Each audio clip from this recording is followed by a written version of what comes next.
Social media যদি না থাকতো আরিয়াদহের মতো ঘটনা বাইরে বেরিয়ে আসতো না। আরিয়াদহ কাণ্ডের ভিডিও ভাইরালকারী পৃথ্বীজিৎ মুখার্জির পাশে দাঁড়িয়ে বললেন অর্জুন সিং।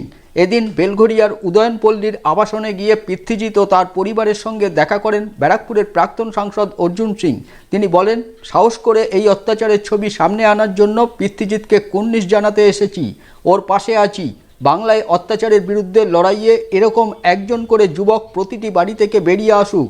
ভিডিও ভাইরাল করায় পৃথ্বীজিৎকে পুলিশি হেনস্থার মুখে পড়তে হয়েছে। বিষয়টি আদালত পর্যন্ত গড়িয়েছে। পাশে আছি ভালো লাগলো এই বয়সে তুমি থেকে বড় ব্যাপার তোমাকে পুলিশ ডেকেছে, তুমি সাহস করে গেছো আর উত্তর দিচ্ছ। এটা পুলিশ তো এরকম প্রেশার হবে। আমার উপরে 165টা মামলা আছে, কিন্তু তুমি এখনো চেক করো আমার ব্লাড প্রেশার আছে 120 আছে, কোনোদিন বাড়ে না। তুমি রেকর্ডও দেখতে পারবো 120-80 বা 110-70 এর বাইরে করে যায়। ছবি আছে। যতক্ষণ এই শাসনটা যাচ্ছে না তখন ধরতে হবে। পৃথ্বীরাজ নাম শুনেছেন?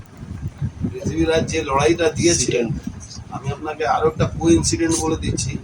আমি যে রাজপুত, যে কাস্ট, আমি কিন্তু পৃথ্বীরাজ চৌহানের বংশ। আমি স্যালুট জানাতে এসেছি, ওর পাশে দাঁড়াতে এসেছি, আর বাংলার পুলিশকে বার্তা দিতে এসেছি কি পৃথ্বীরাজকে আলাদা ভাববেন। পৃথ্বীরাজ পাশে আমি আছি, পুরো দল আছে, বাংলার প্রত্যেকটা মানুষ আছে যারা এই অত্যাচারের বিরুদ্ধে প্রতিবাদ করছে। ওকে আমরা থ্যাঙ্কস শুধু জানিয়ে ওকে ছোট করবো না, গুড জব ওকে বলতে হবে, ওকে স্যালুট জানাচ্ছি। এরকম প্রত্যেকটা বাড়ি থেকে এই ধরনের নিজের মধ্যে সচেতন হতে হবে কি কোনো অপরাধ, কোনো রকম তোলাবাজি, কোনো রকম মানুষের সমাজের উপরে কেউ অত্যাচার করছে সেগুলো তুলে ধরার চেষ্টা।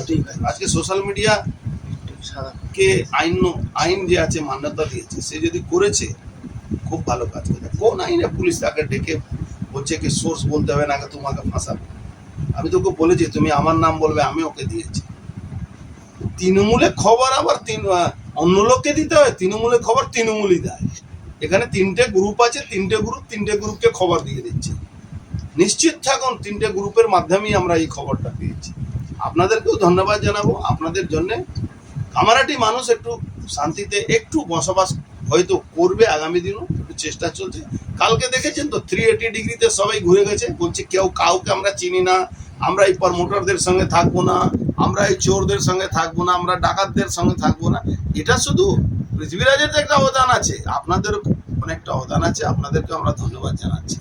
আমরা এই অত্যাচারের বিরুদ্ধে বাংলার প্রত্যেকটা বাড়ি থেকে আমি বলবো একটা ছেলেকে বেরোতে হবে, যাতে এই অত্যাচারের বিরুদ্ধে সামনে আসতে হবে, সামনে এসে লড়াই দিতে হবে। তাহলে বাংলা আর বাঁচবে না, বাংলা বাঁচানোর কোনো জায়গা থাকবে।